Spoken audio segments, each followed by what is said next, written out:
Olá, olá, querido concurseiro. Eu preciso falar hoje, de novo, sobre CNU 2024, bloco 4, para atualizar algumas informações.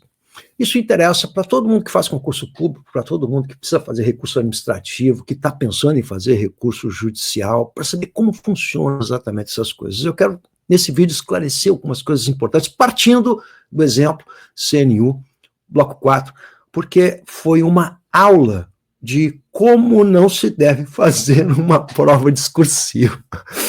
Foi uma aula. A gente deve muito a Cisgran Rio, sabe? Muito, porque a Cisgran Rio estava ensinando tudo que não se pode fazer, ensinando para professores, para candidatos, ensinando para advogados, inclusive, para entender como é que funciona o processo. Então, exatamente isso que eu estou fazendo aqui. Eu estou tentando pegar o CNU, já que eu trabalho há tanto tempo com esse negócio de recursos, gente, há tantos anos que eu venho fazendo, são 40 anos de estrada. Então, vai lá. Deixa eu explicar para você uma coisa importante, tá? Os candidatos, os alunos vão entrar em contato comigo, os candidatos, CNU, sabem que eu estou fazendo um trabalho sistemático em relação e que faço laudos analíticos a respeito de todo o certame CNU. Então, eu não faço um exame da sua redação, eu examino o edital, examino as questões, examino a ambiguidade das questões, o enunciado mal feito, as regras de correção mal feitas, com duplicidade de punição, uma série de irregularidades. Então, vamos lá. Quando você vem falar com o prof, você sabe que eu sou professor de português por formação, além de ser jornalista, eu sou mestre em ciência da linguagem, eu trabalho semântica, legal? Então, eu sou um cara, por essência, interdisciplinar. Por quê? Porque eu dou aula na universidade há 15 anos, porque eu dou aula para a galera do direito, porque eu sei fazer questões discursivas, porque eu corrijo isso, enfim, eu tenho uma expertise que são uma expertise dessas 4 décadas trabalhando com educação, com produção textual, com redação em Enem, concurso público, enfim. Não é dando aula, petição inicial para aluno, como é que se escreve petição inicial, é o que eu faço a segunda fase da turma de direito, das turmas de direito.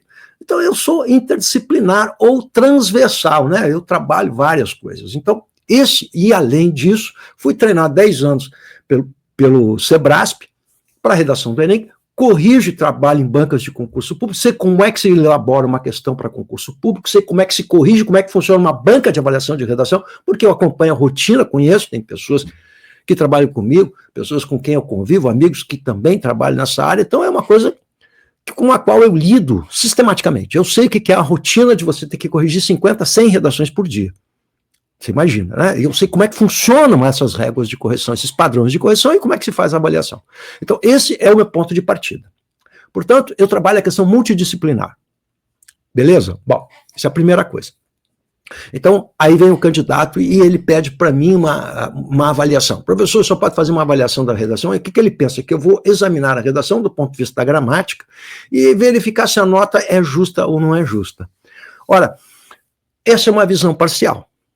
Vamos tentar de novo? Olha só, aí vem o candidato também que entrou na justiça e pediu um laudo para um cara que é especialista, bloco 4, CNU, que é especialista em direito do trabalho, já que o assunto era em torno da questão dos direitos e a proteção ao trabalho das mulheres grávidas ou lactantes ou gestantes.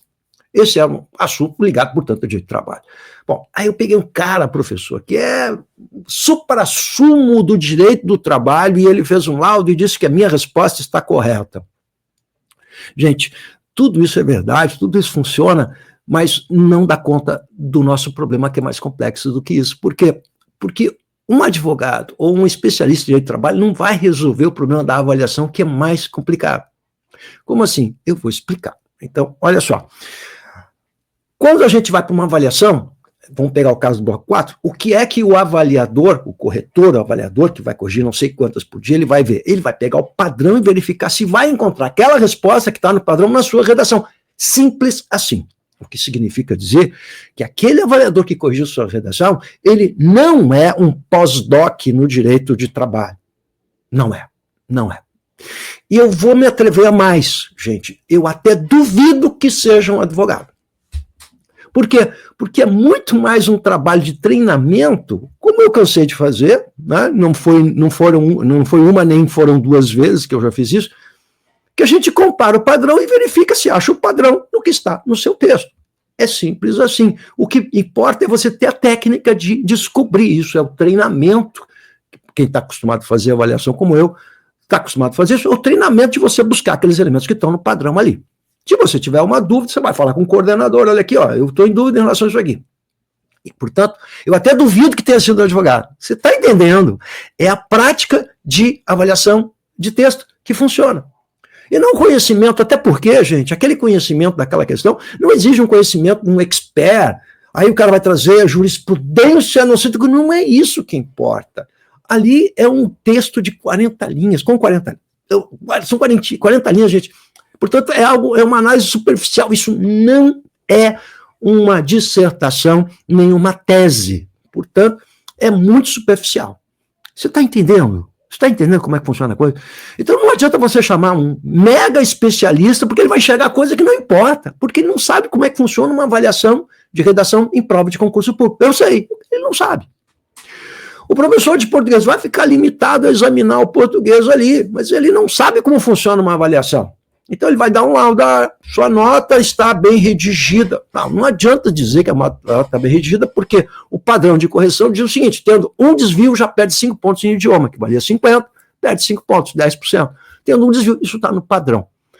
Então, nesse caso, CNU, que é um exemplo de irregularidades, se você consultou seu advogado, e o seu advogado, ele não precisa também conhecer como é que funcionam os métodos de avaliação e essas técnicas, porque ele é um advogado, legal? Não é a área dele. Então, nem ele sabe exatamente que irregularidades acontecem. Pois eu vou falar a vocês algumas, rapidinhas, para você entender. Então, quando se faz um laudo, eu não examino e não posso só examinar a sua redação e verificar se a resposta está de acordo com o padrão. Eu tenho que examinar o todo, o global. Então, eu começo examinando o edital. O edital diz assim, na redação ali, 50 pontos de conteúdo, 50 pontos de idioma. Ok. E o que desconta em idioma? Coesão, norma culta, tem 3 ou 4 coisas ali. Mas quanto vale de cada um? Não sabemos, não tem. O que mais? Quantas correções vão ser feitas de cada redação? Porque o avaliador, ele tem uma visão subjetiva. O cara vai corrigir 100 redações por dia. Tem que ter 2 avaliadores de ficar a nota da média, que é o que o Sebrasp faz. Legal?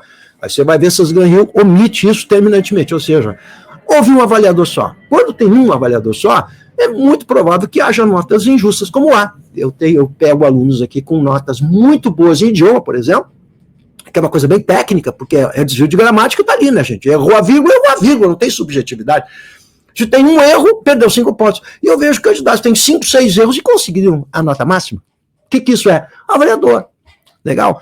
Bom, agora, vamos lá. Vou para o conteúdo. O que acontece com o conteúdo? Bom, primeiro que você não tinha exatamente quando você fez o recurso administrativo, você não sabia quanto valia cada um daqueles 5 itens. Depois ficou sabendo que aqueles 5 itens, 5 quesitos que estão lá no enunciado do bloco 4, cada um valia 10 pontos. Você vai saber isso depois. E aí o que mais vai acontecer? Lá no 5º quesito, que é correlação, havia 2 quesitos para dois itens para você cumprir. Esses viraram 5 itens num recurso, uma resposta a um recurso liminar. Isso apareceu depois, ou seja, houve uma mudança no padrão. Isso é uma irregularidade material. E assim vão se somando as irregularidades materiais. Aí eu vou pegar, como eu tenho feito muito aqui, né, uma resposta da banca ao recurso administrativo. Olha, você perdeu 5 pontos na correlação porque não disse que eram direitos irrenunciáveis. Mas direitos irrenunciáveis aparecem em outro quesito também, a duplicidade de punição. Legal? E outra, aí eu pego uma redação de um candidato que conseguiu nota máxima em correlação, mas não colocou que direitos irrenunciáveis e conseguiu nota máxima. Então, por que é que você, outro candidato que não colocou, não ganhou essa nota máxima? Legal? Então, ou seja, o que eu estou dizendo? Nós temos um atentado à isonomia. Porque, de novo, olha, qual é o grande problema da redação? É a questão que todo juiz vai dizer, não é?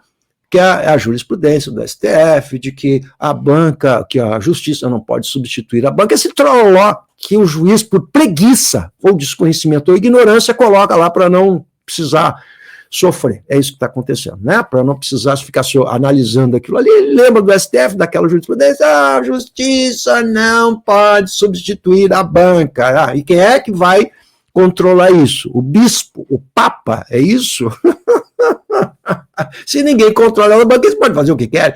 Tudo isso em função do direito à discricionariedade. O que é discricionariedade? A banca decide o assunto. O que é a forma? O que é a banca que decide que critérios ela vai usar para selecionar o público que interessa a ela. Perfeito, justo, lindo, maravilhoso. Mas isso não significa dizer que esse valor ele está acima de qualquer outro valor. Como assim? Se a banca não tem competência para fazer a correção e obedecer, os avaliadores não foram treinados para obedecer corretamente o próprio padrão, que é o critério discricionário, nem a própria banca respeita a discricionariedade. Por quê?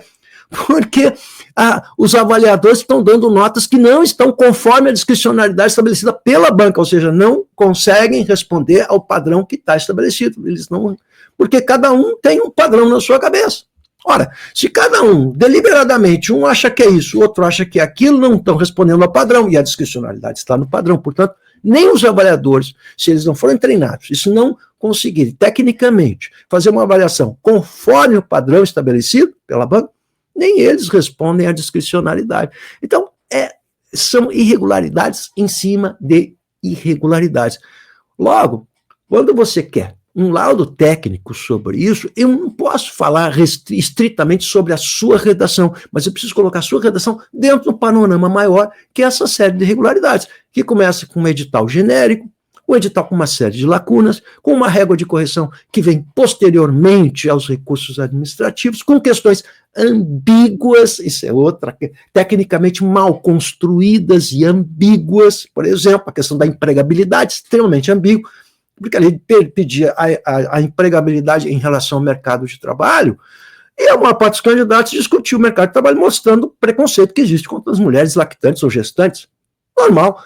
Mas aí a resposta diz o seguinte, a empregabilidade não pode ser afetada. Mas o enunciado da questão não pedia a proteção da Constituição em relação a isso, pedia empregabilidade no mercado de trabalho. Então todo mundo viu a realidade do mercado e não a questão da lei, da Constituição e da proteção. Portanto, o padrão foi mal construído, por quê? Porque a pergunta foi mal feita. Logo, é uma discussão semântica. E é isso que eu examino. Tem que ter um bom conhecimento semântico para verificar que o enunciado foi mal construído. E comparar as respostas. Olha, esse cara recebeu nota máxima, esse aqui não. Mas a resposta é a mesma. É uma análise semântica. Isso não é qualquer professor de português que faz e nem é o advogado que faz. Logo, é necessário ter uma visão muito mais ampla e transversal e saber como funcionam as avaliações numa banca, que é diferente do que a gente vê dentro da universidade ou do conhecimento acadêmico. Legal? Então, você que precisa fazer o recurso administrativo, o recurso judicial, precisa saber como se faz e, tecnicamente, como se elabora isso. Aí o prof pode te ajudar, o contato do prof está na descrição do vídeo para você tirar dúvidas, beleza? Então vamos lá. Nós estamos juntos nesse caminho, que é complicado, mas estamos juntos, ninguém larga a mão do outro aí, hein?